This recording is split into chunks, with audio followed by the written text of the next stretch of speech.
आफ्नो घर आफैले बिगाड्ने छोरी मान्छेमा नि यो 5 वटा लक्षण देख्नु पाइन्छ। नम्बर 1 साथीहरु, कि ऊ एकदमै जिद्दी हुन्छ, उसले कसैको अगाडि कहिले पनि हार मान्दैन, चाहे उसले गलत बोलोस् या सही बोलोस् त्यही नै उसको लागि सही हुन्छ।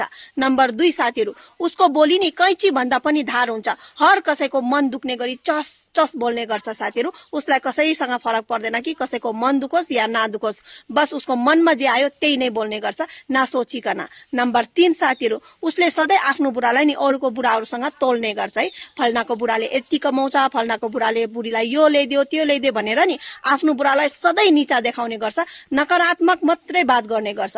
नम्बर 4 साथीहरु, कि उसले नि आफ्नो ससुराल घर भन्दा नि आफ्नो माइत घरपट्टि नै ज्यादा मोह राख्ने गर्छ। नम्बर 5 साथीहरु, उसले अरूको कुरा सुनेर आफ्नो घरमा झगडा गर्ने गर्छ। र यो 5 वटा लक्षण जुन छोरी मान्छेमा हुन्छ नि, हो त्यो छोरी मान्छेले फेरि आफ्नो घर आफैले नै बिगाड्छ, त्यही पनि 100%।